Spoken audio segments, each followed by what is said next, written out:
ये आकाशवाणी गोरखपुर है। अब आप सुषमा श्रीवास्तव से क्षेत्रीय समाचार सुनिए।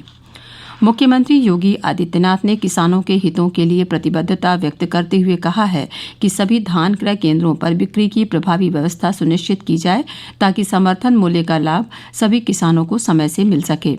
मुख्यमंत्री आज लखनऊ स्थित अपने आवास पर एक उच्च स्तरीय बैठक में विभिन्न विभागों के कार्यों की समीक्षा कर रहे थे। प्रदेश के औद्योगिक विकास के संबंध में उन्होंने कहा कि इसको गति देने के लिए एम्पावर कमेटी की बैठक की जाए। उद्योगों की स्थापना के लिए मौजूदा लैंड बैंक का विस्तार किया जाए। मुख्यमंत्री योगी आदित्यनाथ ने कहा है कि कोविड-19 के संबंध में शासन की ओर से जारी गाइडलाइन का अनुपालन हर हाल में सुनिश्चित किया जाए। इससे बचाव और उपचार की प्रभावी व्यवस्था निरंतर बनाए रखी जाए। मुख्यमंत्री आज लखनऊ स्थित अपने आवास पर अनलॉक व्यवस्था की समीक्षा कर रहे थे। उन्होंने कहा कि स्वास्थ्य सेवाओं की पहुंच जन जन तक बनाने के लिए ई-संजीवनी ऐप के बारे में लोगों को जागरूक किया जाना चाहिए। मुख्यमंत्री ने बताया कि राज्य सरकार लोगों को बेहतर स्वास्थ्य सुविधाएं उपलब्ध कराने के लिए प्रतिबद्ध है। श्री योगी ने अधिकारियों को निर्देश दिया कि वह कोविड-19 से बचाव के लिए निरंतर जागरूक करने की व्यवस्था सुनिश्चित करें। इसके लिए विभिन्न प्रचार माध्यमों के साथ साथ पब्लिक एड्रेस सिस्टम का व्यापक उपयोग किया जाए। प्रमुख चौराहों, बाजारों और अन्य महत्वपूर्ण स्थानों पर पब्लिक एड्रेस सिस्टम के द्वारा लोगों को कोरोना संक्रमण से बचाव की जानकारी दी जाए।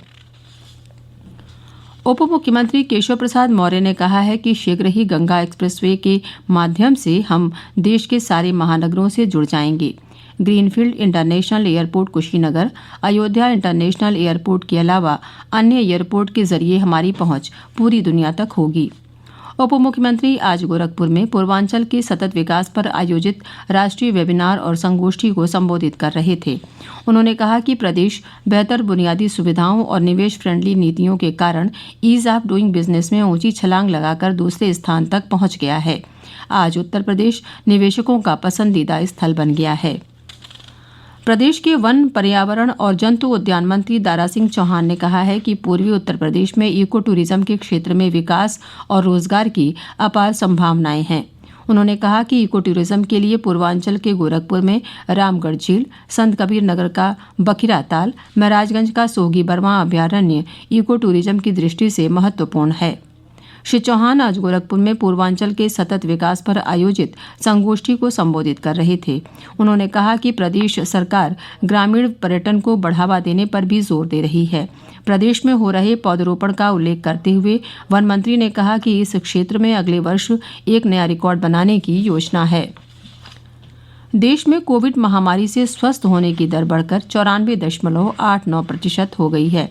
पिछले 24 घंटों में 33,494 रोगी ठीक हुए। स्वास्थ्य मंत्रालय ने बताया है कि देश में अब तक ठीक हुए लोगों की संख्या 93,24,000 से अधिक हो गई है। इलाज करा रहे रोगियों की संख्या 3,59,819 है। पिछले 24 घंटों में करीब 30,000 नए मामले दर्ज किए गए, जिससे देश में अब तक संक्रमित हुए रोगियों की संख्या 98,26,000 से अधिक हो गई है। पिछले 24 घंटों के दौरान कोविड महामारी से 442 मौतें हुई हैं, जिससे देश में अब तक मरने वालों की संख्या 1,42,628 हो गई है। केंद्र सरकार ने हाथ से बनाए गए पारंपरिक खिलौनों को गुणवत्ता नियंत्रण आदेश से छूट दे दी है। ये छूट अगले साल 1 जनवरी से उपलब्ध होगी। खिलौनों की बिक्री और निर्यात के लिए भारत को वैश्विक विनिर्माण केंद्र बनाने के लिए केंद्र सरकार के उद्योग और आंतरिक व्यापार प्रोत्साहन विभाग ने एक व्यापक कार्य योजना तैयार की है। ये छूट उन हस्तशिल्पियों को मिलेगी जो हस्तशिल्प आयुक्त के कार्यालय से पंजीकृत होंगे। इन्हें भारतीय मानक ब्यूरो के मानक चिन्ह के उपयोग से छूट होगी।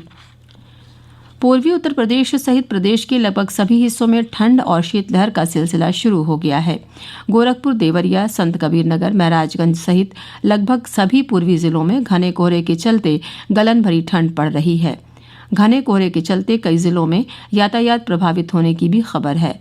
उधर मुजफ्फरनगर में आज बारिश के साथ ओलावृष्टि हुई, जिससे फसलों को काफी नुकसान पहुंचा है। हापुड़ और मुरादाबाद में भी हल्की बारिश से ठंड बढ़ गई है। मौसम विभाग के अनुसार प्रदेश के अधिकांश जिलों में कोहरे के साथ शीतलहर का सिलसिला फिलहाल जारी रहेगा। इसके साथ ही क्षेत्रीय समाचारों का ये बुलेटिन समाप्त हुआ। नमस्कार।